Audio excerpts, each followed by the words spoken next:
4 years ago, in remote Sengapi, health worker Issac Kaupa faced a personal nightmare. His wife, Melisha, was airlifted to a hospital near Mount Hagen with severe pregnancy complications. Left to manage Sengapi's small health centre, Issac received the devastating news no husband wants to hear. Melissa's condition was worsening. With no plane available, desperate to reach her, Issac set out on foot. But a flooded river blocked his path, leaving his journey unfinished. How do you reach help when you live in isolation? To understand the difficulty, 2 MAF pilots, Jan and Timon, decided to fly the 22 minutes from Mount Hagen to Sengapi to confront the same rugged terrain and relentless obstacles Issac faced 4 years ago. Together, with Issac and the local community members, they embark on what is meant to be a 2-day hike back to Mount Hagen. If no one comes to pick you up with an aircraft, you're just stuck. You're isolated.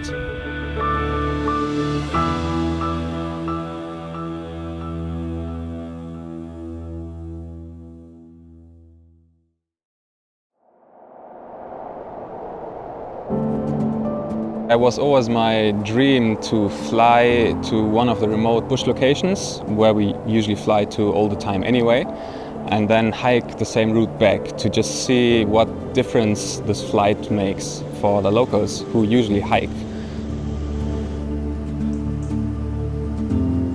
We decided to go to the village of Sengapi, which is quite remote and also elevated in the highlands of Papua New Guinea.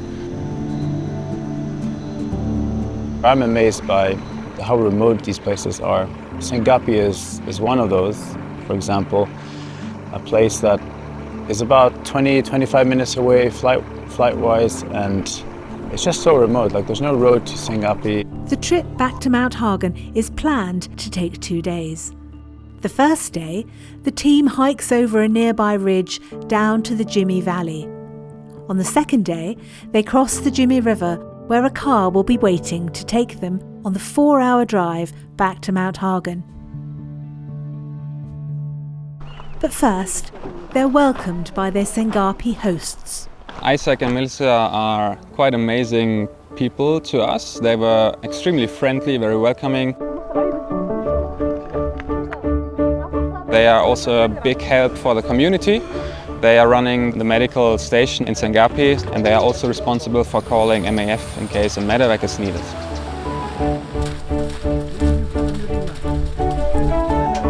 This is one of my dreams. When I was graduated, I feel that I want to go out to the remote place and serve. When I was in college, I had a dream to work in remote places like this to save lives in remote places. When I finished graduate from Kojip, Natural College of Nursing, I met Issac. Then we were married, and then after married, almost 4 months, then we came to Sengapi. Yes. I was pregnant with Anna, 3 months, and then we came to Sengapi.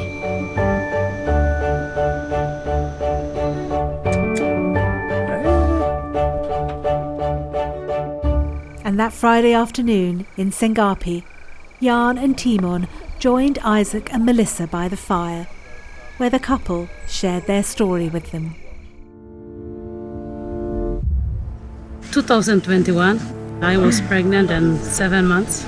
So I have severe preeclampsia, high blood pressure, which we cannot help here. So she started to develop some edema on the leg, and then she also got edema around the face, swelling around the face and leg. So I remember it very well. I received a message from Issac, and it said, Melisha is pregnant, and she's developing some symptoms that are really concerning. And she wasn't quite yet due to have her baby. We made the decision that Melisha needed to be brought to Kujip to be stabilized to look after her and the unborn baby inside of her. She was able to get an MAF flight. Director said that I will stay back and take care of the facility, and then she can come out. We were just married, and then there's a first kid. We have the first baby, so in that time of that complication, I supposed to go with my wife. I feel scared. Issac will not come with me, so I'm going to miss him. Why not they send him with me? When I arrived at the hospital, they checked me and they saw that the blood pressure was very high. Over the next 2 to 3 days, it became apparent that we would need to deliver her baby prematurely. I notified Issac. I was struggling to go out because there was no plane there. So I decided to walk. He was willing to just walk to Kujip if he could. I planned to walk, but I didn't make it. The rivers were flooded. It was too much of a challenge for him to actually get here. I was scared. I thought I would lose her, but Issac never lose hope.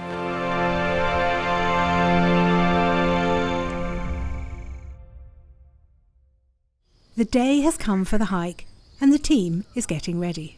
The rough plan is that we go there on Friday, we spend the day. On Saturday or the following day, we'll start walking. We will hopefully arrive at a river at the foot of the mountain range on Saturday evening.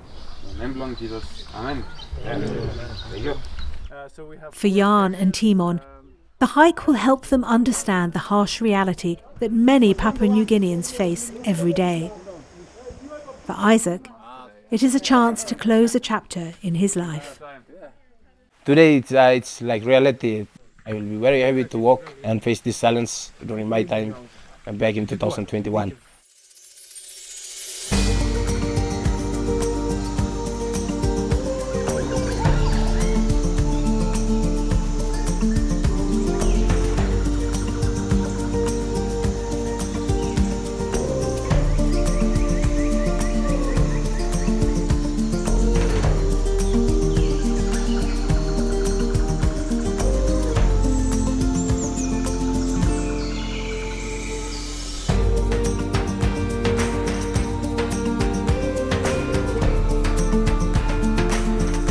Initially, the tracks were quite good, I would say.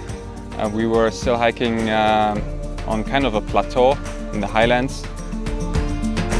So it was not dense and thick jungle, it was not really steep.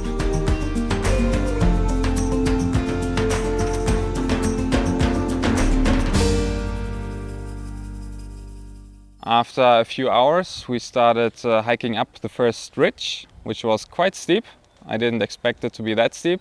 I think in my mind that was probably the toughest bit. I was like, this is going to be hard work, we're going to go uphill.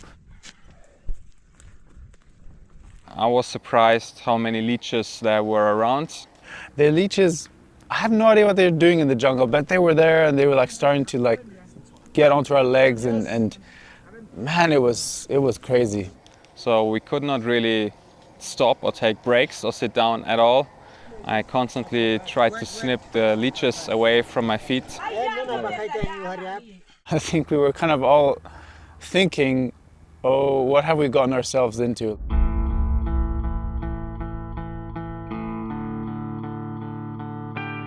I'm in the middle of nowhere in Papua New Guinea in the jungle, and there is no one around.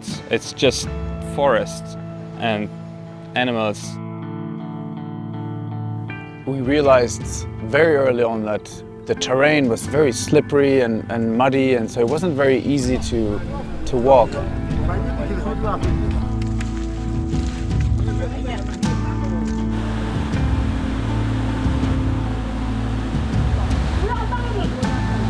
It's already 5:07, so we're a bit concerned that we're going to be walking in the dark for a bit or camping out here. So tired a little bit. Yeah. And then night falls, and we're like grabbing our torches, walking in the jungle, lighting up one step after the next. And it kind of got to a point where we're like, we're not going to make it. We totally ran out of energy, and we then had to make a decision. We have to overnight in the bush. And as much as we didn't really like this idea, it was just like, we were done.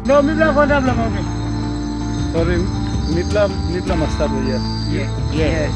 I was so exhausted. I did not care about where and how I would sleep. I just wanted to sleep. But it was great to see the locals, like they were so good. They cleared the jungle, they brought some leaves, made beds for us, built a fire out of nowhere. We had this beautiful fire going, and there was this cool kind of camp atmosphere for a bit. We were sitting around our campfire, eating some sweet potatoes and cooking bananas. And we were singing 2 songs.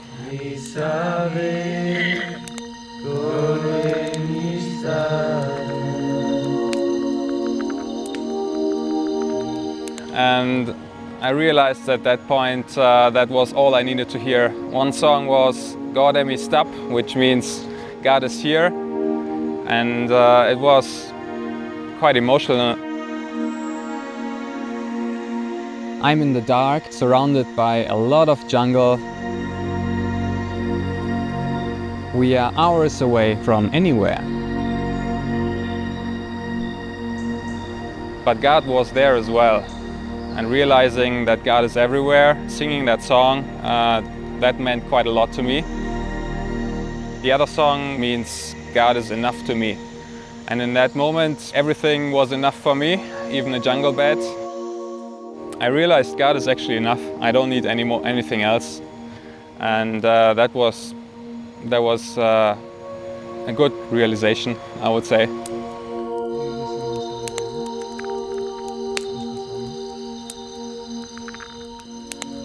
And falling asleep was like a little moment of peace.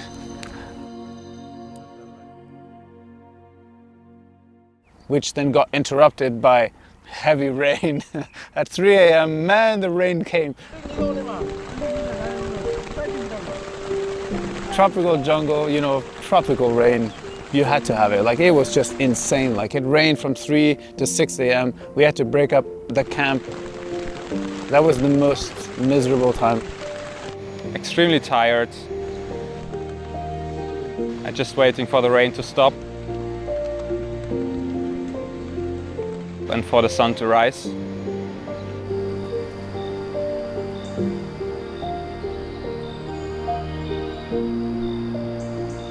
And then it was like, all right, now we finished the hike.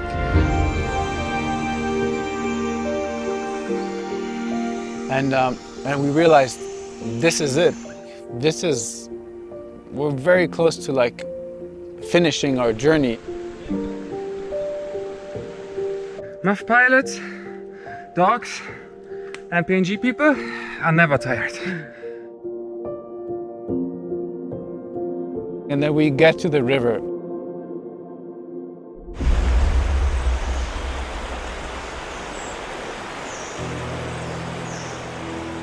And there was a village at that river. And I asked the leader of that tribe, when did a white man pass through your village the last time? And he said, you are the first ever. They make a living from helping people cross the river. We were all excited about how we're going to cross the river, what's going to happen. I heard that they built some kind of boats so we will safely cross the river, but I don't know what the boats will look like, and I don't know how safely that will actually be. But then we were told, no, we're not going to cross the river level is too high, it's too dangerous to cross. And so we had to wait. At one point, the car that was going to drive us to Hagen, arrived on the other side of the river. So we were sitting, waiting on one side of the river, looking at, you know, our salvation, like our car to get out of here. We looked at these rafts and we were told, you know, with the crossing, you're going to be hanging on for dear life. And yes, indeed, it was like that.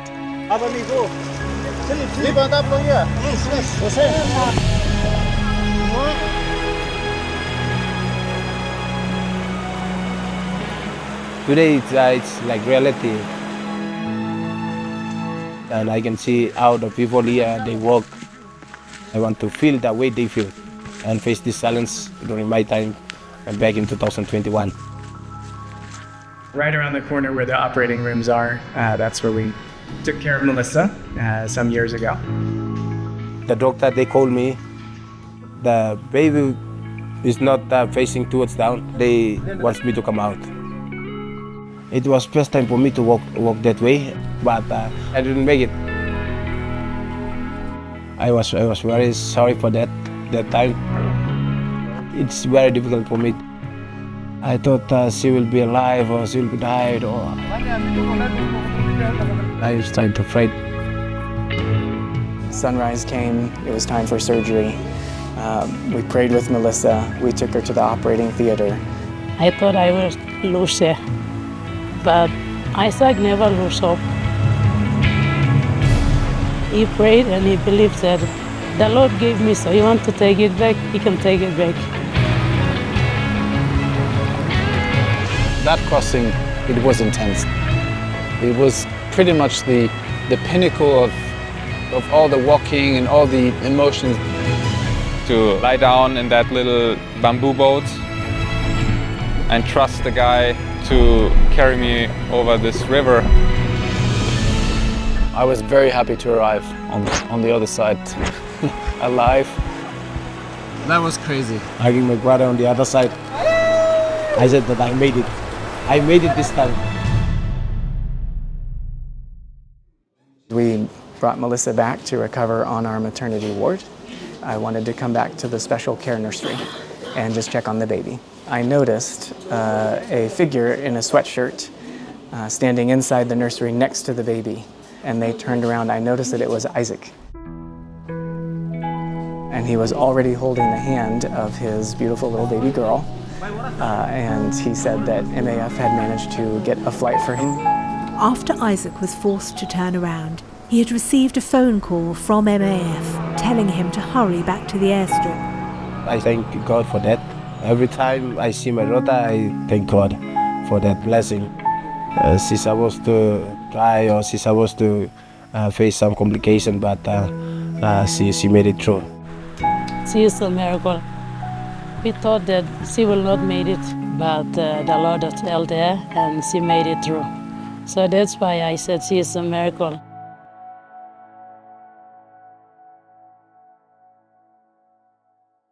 I thought, yes, the adventure is over. Now I can sit, I can relax, and in 4 to 5 hours we'll be home. I'll have a hot shower and go to bed and sleep. The driver said he needs to go quickly because there is a section that's really bad that we need to cross before the sun sets. I realized why the locals call the Toyota Land Cruiser Toyota Land Crusher. There's no seatbelts in the back. We're driving, hitting these puddles, sliding around, and we're like holding on for dear life in the back thinking, oh man, it's not over yet. This is gonna be a rough ride, and it was a rough ride. I felt motion sickness, so like I was just surviving.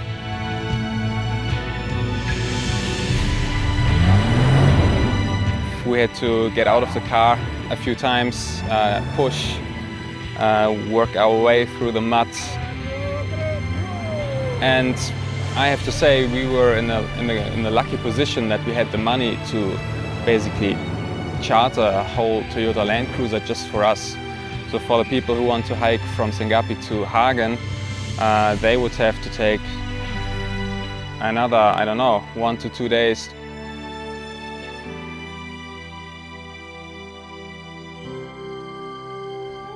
We drove in the night and we finally got to Hagen at like 9 or 10 in the evening. Happy to be home, safe, with a crazy adventure behind me. It was quite an adventure. The trip definitely changed how I view my own work that I do every day. So as a pilot, we fly over ridges, over valleys, over mountains. We fly over remote areas, and that's what we do every day. We're here to help people, but it's kind of easy to not know how hard it is to actually travel in this country. I really want to say thank you to the people in Sangapi. It was amazing to hike together with them, to hike their tracks, to identify with them, to see what it's like. Me blow about long Sangapi, 1 hour 10 minutes come long house long Raymond. They were telling us stories of carrying 50 kilos of coffee bags, or they were telling us stories of carrying sick people out of the jungle. They took us in to come on this adventure. They came along with us, they carried our bags. You know, we tried to carry our bags, but we weren't able to.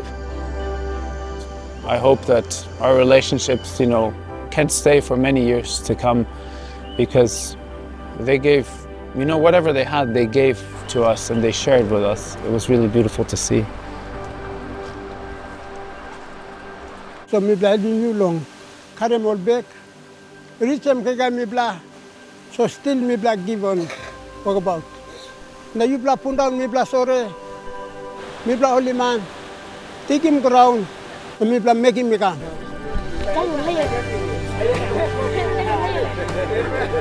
The people of Sangapi, like, their hearts are huge. They're really strong people. It was lovely to experience their generosity and just to experience how they opened their word to us, you know, receiving us and guiding us. If there was no any plane, I should carry my wife. During the journey, I see that it's not easy. The road is too hard, the mountain is too high, the river is not easy for us to cross it. In 2021, I thought that I might lose my wife. If the aeroplane didn't come here and do a medevac, I think I won't make it, and I also won't make it. I am really thankful for the Lord, for He is always faithful.